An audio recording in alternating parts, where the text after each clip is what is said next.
What is going on, friends? Sean Don coming back with a technical analysis. Here we have Jacob Kavicky, the newest member of the Grip and Rip Throws Squad, as he signed up for off-season coaching, throwing, and lifting programming, the complete programming option on my website, gripandrip.co. If you yourself are interested in a coaching program, this off-season throwing, lifting, whatever, both, combo, or even just an in-depth technical analysis like this, then go check out my website, gripandrip.co.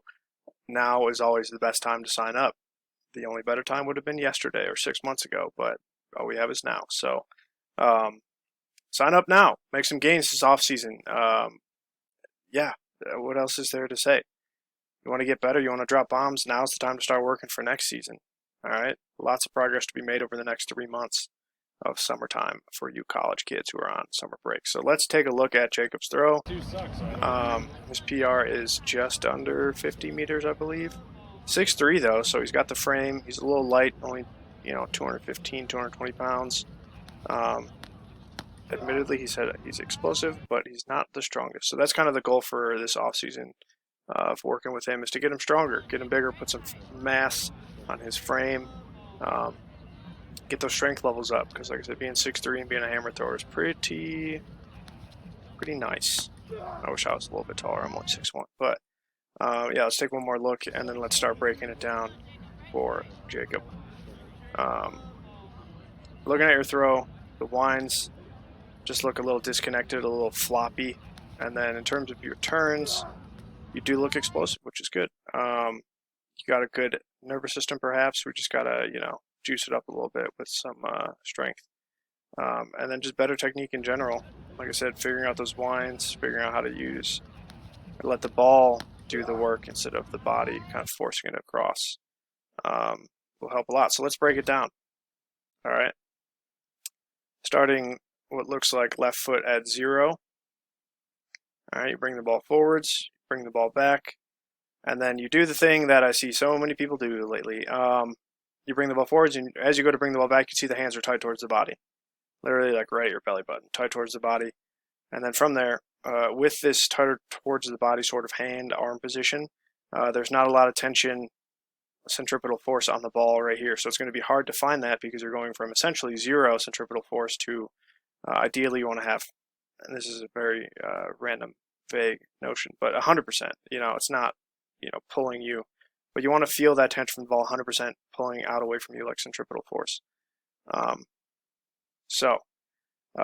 Hands too tight towards the body. Then as you bring the ball back, you can see you try to stretch the hands out away from you. But with that, when you do that, the ball's already behind you, because like I said, there is not that centripetal force. So you're kind of pulling the ball across here, pulling the ball forwards instead of working with it. So bring the hands forwards.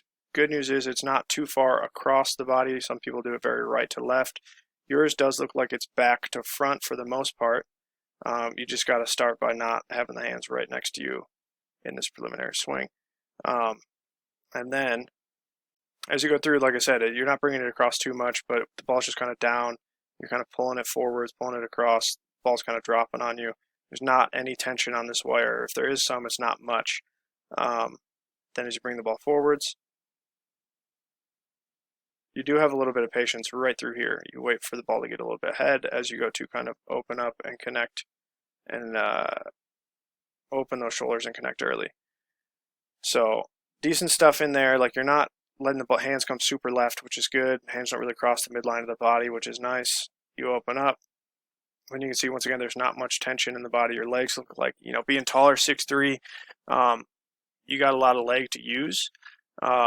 So you got to make sure you emphasize kind of bending the knees a little bit more. Maybe not right in this point, but with stiffer legs, straighter legs in the winds, you're going to get pulled around a little bit more. And like I said, with the ball already not having a ton of centripetal force, centripetal tension, whatever, man, the ball's not pulling away from you. You're going to get pulled around a little bit more. You're not going to feel as stable. There's not going to be as much tension and connection, and it's just going to be the not most efficient throw. But you open up. Head's looking at 0. Shoulders are kind of facing off towards the right. Maybe we can try to change your focal point to like 45 before 0, maybe even all the way out towards 270, which is a little drastic. But maybe work in a step back or a step up or something in there. to help you open up and connect a little bit earlier, because like I said, it just looks like the ball kind of, you can see it just drops on you right there. It goes from hands high above the head, ball up above the head, and it just drops.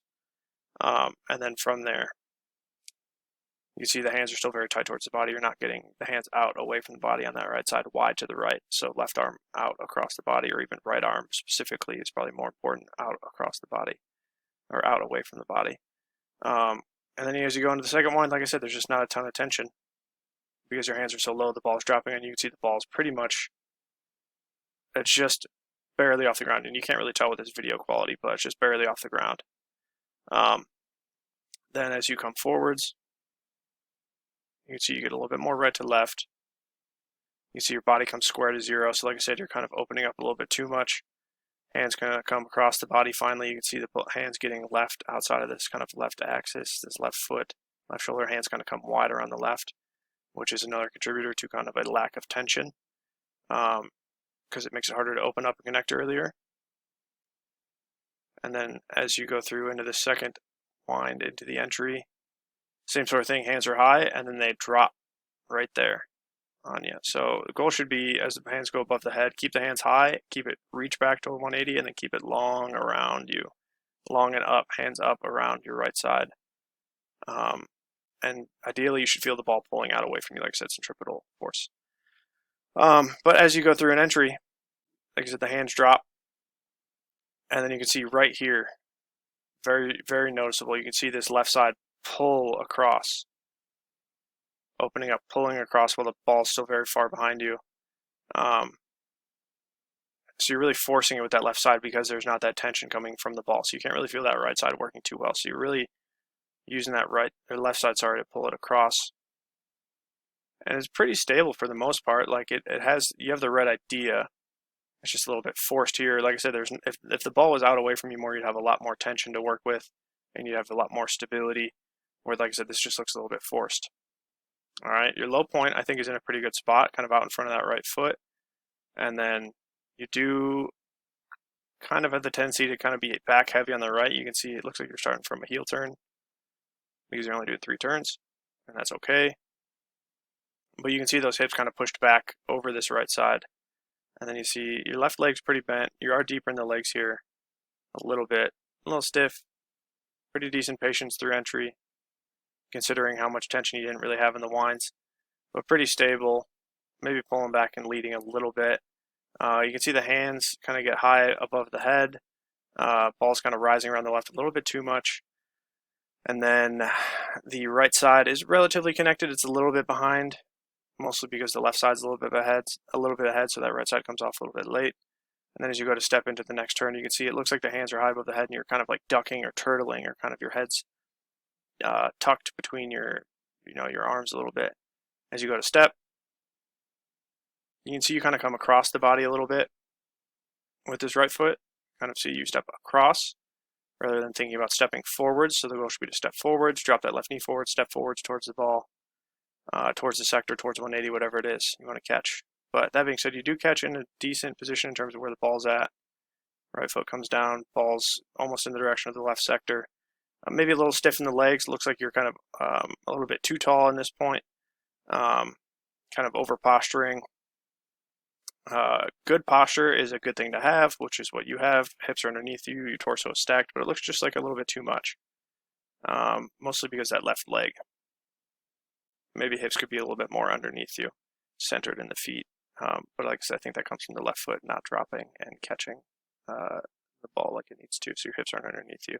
Hips are a little bit back. But as you go through double support, looks like the ball kind of drops on you again. So you're still trying to build that tension, that centripetal force, and with the ball kind of dropping a little bit, you're going to see this left side pull again. Now you start to see you kind of come across the body.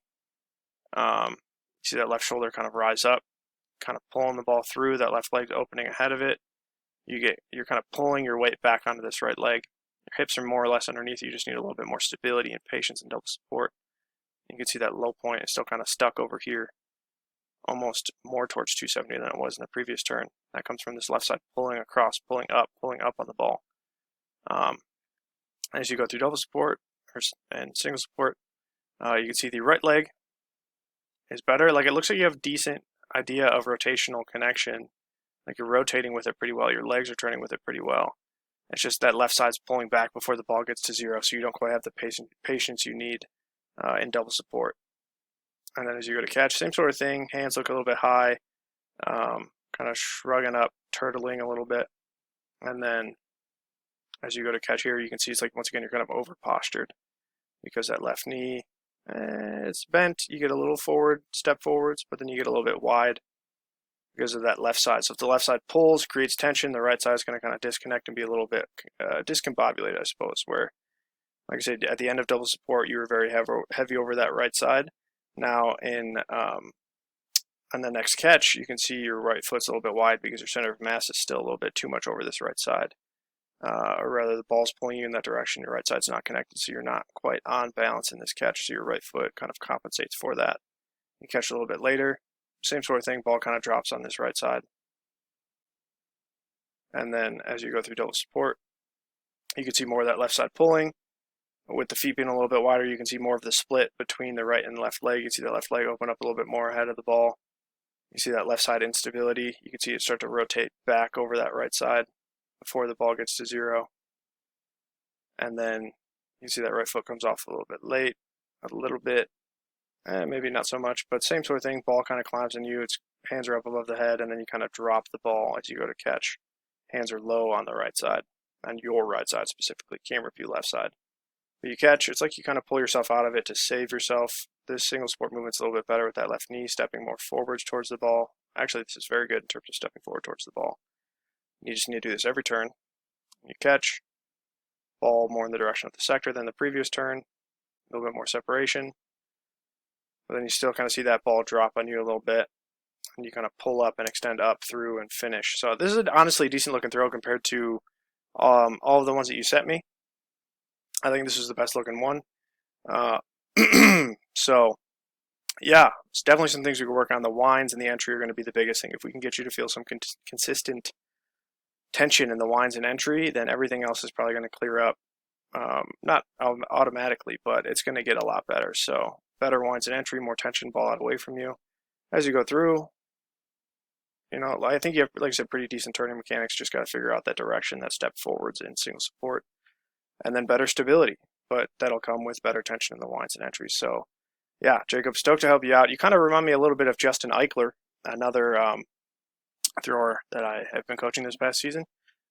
His PR is up to 67 meters, not 70, 67 meters from, I think, 62 last season. So, looks like you kind of have similar build and similar nervous system to him in terms of technique and all that stuff. So I think you definitely got some potential, especially, like I said, just being 6'3", being a little bit taller. So, stoked to help you out. Let me know if you have any questions. We'll have plenty of correspondence over the next few months as we get you bigger and stronger and more technically sound. So if anybody else out there wants these things, go to my website, gripandrip.co, and sign up for some sort of coaching.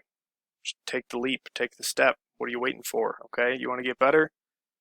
I'm your man. All right, hit me up, gripandrip.co. I have contact form if you have any questions. Jacob actually used the contact form to find me, and it was nice. It was good. You know, have somebody ask some questions, I can clarify and help them out and make sure that they are indeed heading in the right direction. So that's it. Thank you for watching. Until next time, Sean Don signing off.